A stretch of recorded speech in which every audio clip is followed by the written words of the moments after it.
নমস্কার। The power of astrology Sumanta ji Chowdhury আমার এই ইউটিউব চ্যানেলে আপনাদের সবাইকে স্বাগত। আমি এখন আলোচনা করব ট্রানজিট নিয়ে। আমি এখন আলোচনা করব একটি গ্রহের ট্রানজিট নিয়ে। আমি এখন আলোচনা করব বৃহস্পতি গ্রহটিকে নিয়ে। যখন আমি আলোচনা করছি তখনও বৃহস্পতি গ্রহটি মিথুনের ঘরে বসে আছে, কিন্তু 2 জুন আর কয়েকটা দিন মাত্র বাকি বৃহস্পতি ট্রানজিট করবে কিন্তু কর্কটের ঘরে। কর্কট রাশির অধিপতি গ্রহ হচ্ছে চন্দ্র। বৃহস্পতি যখনই ট্রানজিট করবে, বৃহস্পতি এবং চন্দ্রের একত্রীকরণে গজকেশরী যোগ সৃষ্টি করবে। গজকেশরী যোগ রাজযোগের সমতুল্য একটা পাওয়ারফুল যোগ, পজিটিভ যোগ, যেই যোগটা আমার জীবনকে উৎকর্ষতা প্রদান করে, উৎকৃষ্ট হয়ে ওঠে আমার প্রত্যেকটি ক্ষেত্র। প্রথমত জানা প্রয়োজন আছে, এই যে 2 জুন বৃহস্পতির ট্রানজিট হচ্ছে, নাক্ষত্রিক ভাবে বৃহস্পতি কিন্তু শনির নক্ষত্র পুষ্য নক্ষত্রতে প্রবেশ করছে। আমরা যদি 27টি নক্ষত্র দেখি, 27টি নক্ষত্রের মধ্যে পুষ্য নক্ষত্রকে সবচাইতে কার্যকারী, সবচাইতে সংযত এবং পজিটিভ ভাইব্রেশন যুক্ত কিন্তু স্টার বলা হয়, নক্ষত্র বলা হয় 27টি নক্ষত্রের মধ্যে।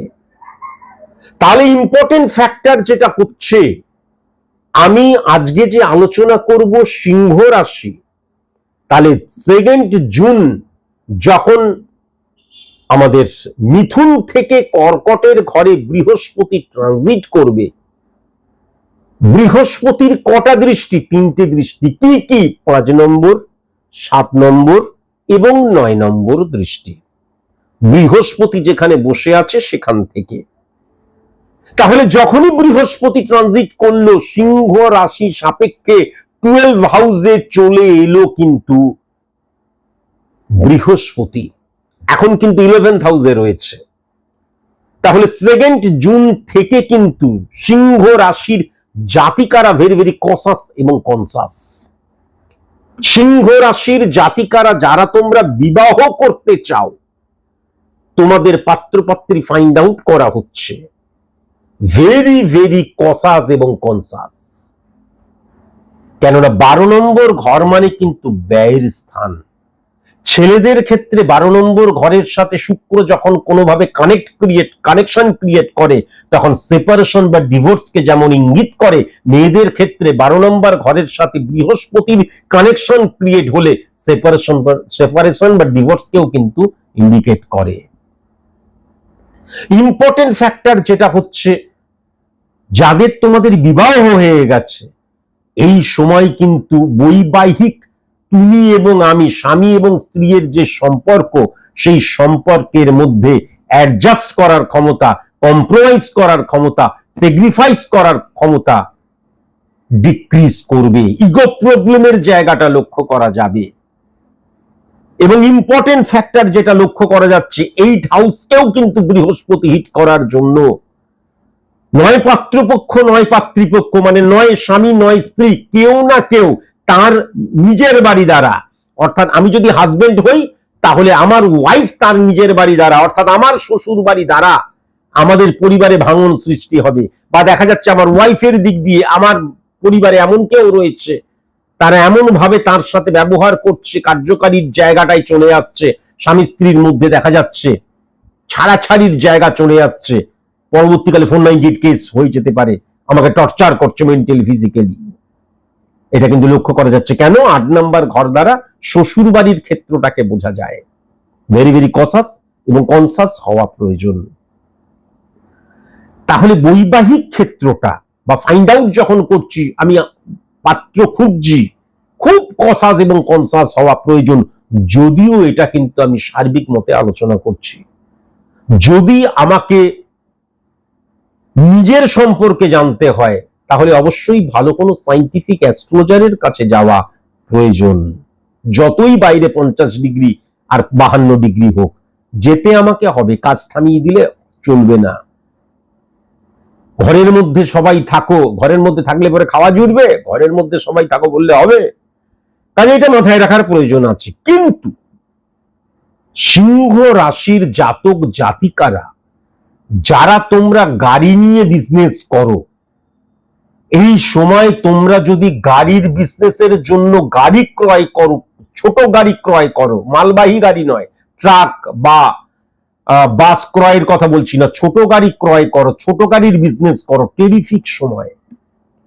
যদি মনে হয় বিজনেস নয় নিজের জন্য ক্রয় করব, বৃহস্পতি লাক্সারিয়াস কারকে ইন্ডিকেট করে 4 নাম্বার ঘরে যখন বসে থাকে, তাহলে এই সময়টাই কিন্তু আমি কোনো গাড়ি ক্রয় করলাম, সেটা যেভাবেই ক্রয় করি না কেন, লাক্সারিয়াস যে কার সেইটা ক্রয় করার যে যোগসূত্র স্থাপন হচ্ছে সেটাও কিন্তু পরিষ্কার লক্ষ্য করা যাচ্ছে।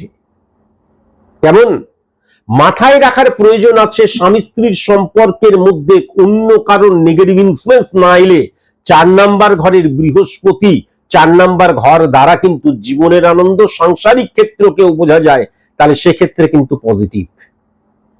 আমি এবং আমার ওয়াইফ, বা আমি এবং আমার ওয়াইফ কেন সবাইকে নিয়েই হয়তো রয়েছি, দেখা যাচ্ছে রবিবার দিন আমার বাবা একটু গেছে পাড়ার মোড়ে গল্প করতে, মা দেখা যাচ্ছে টিভিতে হয়তো পুরোনো দিনের কোনো সিনেমা দিয়েছে দেখছে, দেখা গেল আমি বললাম শুনছো তুমি আজকে একটুখানি সুন্দর এই মাছটা রাঁধো বা মাংস রাঁধো, হোয়াট এভার যা রান্না মালিকতা, আজকে তুমি একটু করো, তোমার হাতে খাবো। ফোন চলে এলো আমার শাশুড়ি মায়ের, হ্যাঁ রে কি করছিস পুচি? তখন পুচি বলল মা এই রান্না করছি। পুচি পুচির মতোই রান্না করছে। তোর শাশুড়ি মা কি করছে? টিভি দেখছে। তোর শ্বশুর মশাই কোথায়? বেরিয়েছে। তোর বর কি করছে? বর গাড়ি ধুচ্ছে।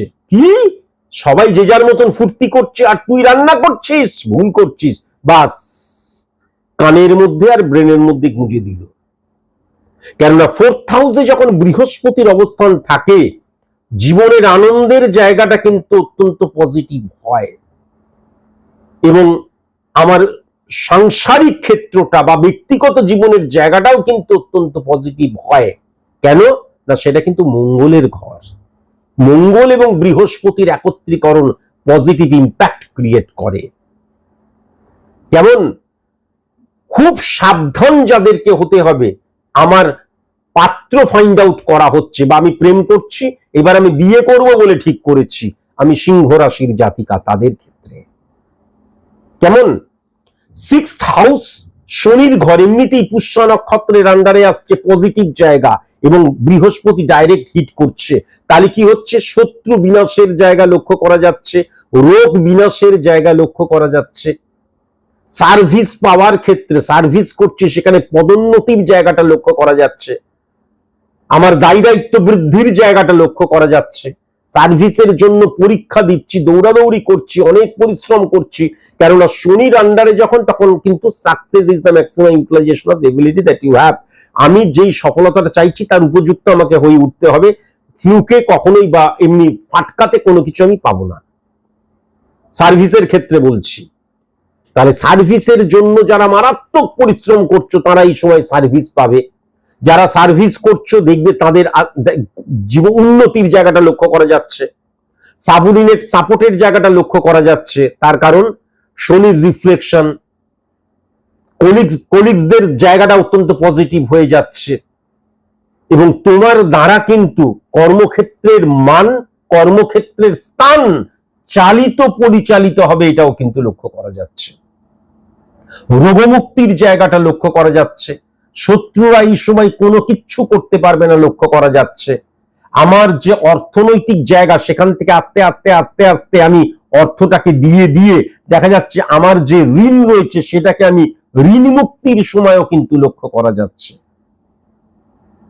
আবার যদি দেখা যায় সিংহ রাশির জাতক জাতিকাদের ক্ষেত্রে 8 নাম্বার ঘরে বৃহস্পতির ঘর, মিনের ঘর, 8 নাম্বার ঘর মানে 8 নাম্বার ঘর মানে মারক স্থান, লেন্দি প্রসেস, সাইলেন্ট কিলার। তাহলে আমার এমন কোন রোগ বা আমার এমন কোনো কিছু দেখা যাচ্ছে, পারিবারিক একটা ডিস্টারবেন্স, মানসিক ভাবে ডিস্টারবেন্স হয়ে রয়েছি, আস্তে আস্তে মৃত্যুতুল্য আমি কষ্ট পাচ্ছি, যন্ত্রণা পাচ্ছি, তাহলে সেখান থেকে কিন্তু আমি বেরিয়ে আসতে পারবো। 8 নাম্বার ঘরে যদি বৃহস্পতি দৃষ্টি দেয় বা অবস্থান করে, 8 নাম্বার ঘরে যদি শনিও কখনো যদি দৃষ্টি দেয় বা অবস্থান করে, তাহলে কিন্তু দীর্ঘজীবী হয়, তারা শটায়ু হয় না। বা যেই সময় অবস্থান করছে মারাত্মক কোনো দেখা যাচ্ছে দুর্ঘটনার সিচুয়েশন ক্রিয়েট হচ্ছে, দেখা গেল দুর্ঘটনা হলো, সেরকম আমার কোনো কিছু হলো না। দেখা গেল একটা মারাত্মক রোগ হঠাৎ করে আস্তে আস্তে আস্তে আস্তে ওষুধ কার্যকরী হচ্ছিল না, ওষুধকে আস্তে আস্তে আমি সার্ভাইভ করতে শুরু করলাম, সুস্থ হতে শুরু করলাম। মেন্টালি ড্যামেজের জায়গা যাচ্ছিল, সেখান থেকে আস্তে আস্তে আস্তে আস্তে আমি কিন্তু আবার সদর্থক চিন্তা ভাবনা নিয়ে এসে স্ট্রাগল ফর এক্সিস্টেন্স আমি কিন্তু ঝাঁপালাম জীবন সমুদ্রে, জীবন যুদ্ধে, এবং ডু অর ডাই কারেঙ্গে, মাস্ট কারেঙ্গে বলে ঝাঁপালাম। এই জায়গাটাও কিন্তু লক্ষ্য করা যাচ্ছে। ইম্পর্টেন্ট ফ্যাক্টর যেটা 8 নাম্বার ঘর কিন্তু সিংহ রাশির সাপেক্ষে সেকেন্ড হাউসকে হিট করার জন্য শুধুমাত্র অনেক সময় কিন্তু অপাত্রে দান করতে নেই, অনেক সময় কিন্তু স্থান কাল পাত্র ভেবে চিনতে কথা বলতে হয়। ব্রহ্ম, আমাদের শব্দ তো ব্রহ্ম, তার কারণ আমি এমন কোন আমার আচার আচরণ করলাম, কেননা সিংহ মানে রবির ঘর, আমি এমন কোন দম্ভ দেখালাম, অহংকার করলাম, এমন কোনো কিছু করলাম, আমার খুব কাছের মানুষ যারা আমার বড় আপন, তাদের কোনো একটা জায়গায় গিয়ে লাগলো, শত্রু হয়ে গেল, বা যে সুসম্পর্ক ছিল সেখান থেকে কিন্তু ডিস্টারবেন্স ক্রিয়েট হয়ে গেল, সেপারেশনের জায়গা চলে এলো, কেউ আর কারোর সাথে কথা বলে না। এই জায়গাটাও কিন্তু মারাত্মকভাবে লক্ষ্য করা যাচ্ছে। যেহেতু সিংহ রাশির ক্ষেত্রে এই যে রবির অবস্থানের মধ্যে দিয়ে 12 নম্বর ঘরে বৃহস্পতি চলে যাচ্ছে, সিংহ রাশির জাতক জাতিকারা আজ থেকেই দৃঢ় প্রতিজ্ঞ হও, 2 জুন থেকে অ্যাডজাস্ট করার ক্ষমতা, কম্প্রোমাইজ করার ক্ষমতা, স্যাক্রিফাইস করার প্রবণতা বাড়াতে হবেই হবে ফর সাকসেস, অ্যাচিভ সাকসেস, গৃহগত শান্তির ক্ষেত্রেও। এবং আমাদের মধ্যে কখনো যেন কোনো রকমের কোনো ইগো না থাকে, কাউকে কখনো আমি কথা বলবো না, কটু কথা বলবো না, সে যতই আমাকে আঘাত করুক, আমার কর্ম এবং কর্মফল দ্বারা আমি কিন্তু, সে আমাকে যেভাবে, যারে তুমি নিচে ফেলো সে তোমারে বাঁধিবে যে নিচে, পশ্চাতে রেখেছো যারে, আমরা তো এইটা শুনেই ছিলাম। তাহলে কি হচ্ছে, আমার কর্মফল দ্বারা, আমার কর্ম দ্বারা এবং রেজাল্ট দ্বারা তার উত্তর কিন্তু আমি তার কাছে প্রকাশ করব, এবং অটোমেটিকলি তখন সে বুঝতে পারবে সে ভুল করেছিল। সিংহ রাশির জাতক জাতিকাদের ক্ষেত্রে ইগো প্রবলেম এবং বডি ল্যাঙ্গুয়েজ বা উগ্রতার জায়গা বা অনেক সময় লুজটক করে ফেলার জায়গাও কিন্তু মারাত্মকভাবে লক্ষ্য করা যাচ্ছে। এমনিতে কিন্তু সিংহ রাশির জাতক জাতিকাদের ক্ষেত্রে বেশ পজিটিভ জায়গা রয়েছে, এবং রবি এবং বৃহস্পতির একত্রীকরণ 4 নাম্বার ঘরকে পজিটিভ করছে। 4 নাম্বার ঘর মানে জীবনের আনন্দের জায়গাটাকে বলা হয়, স্যাটিসফ্যাকশনের জায়গাটাকে বলা হয়। 4 নাম্বার ঘর দ্বারা বাহন সুখকে বলা হয়। 4 নাম্বার ঘর দ্বারা মায়ের যে রিফ্লেকশন, পজিটিভ রিফ্লেকশনের জায়গাটা লক্ষ্য করা যায়। 4 নাম্বার ঘর অত্যন্ত পজিটিভ হয়ে রয়েছে। হ্যাঁ, সিংহ রাশির জাতক জাতিকা যারা তোমরা এক্সাম্পল দিচ্ছি, ওলা উবের টাইপের এই ধরনের এসি কার ওরকম যারা বিজনেস করো বা করবে বলে ভাবছো, অত্যন্ত পজিটিভ সময়। এই সময় তোমরা কিন্তু বাহন ক্রয় করতে পারো এবং বিজনেস শুরু করতে পারো। আর যারা করছো তারা মনোযোগ দিয়ে কাজ করো, এই সময় কিন্তু ভালো বিজনেস হওয়ার জায়গাও আমি লক্ষ্য করতে পারছি। আজকের মতন এইটুকুই, নমস্কার।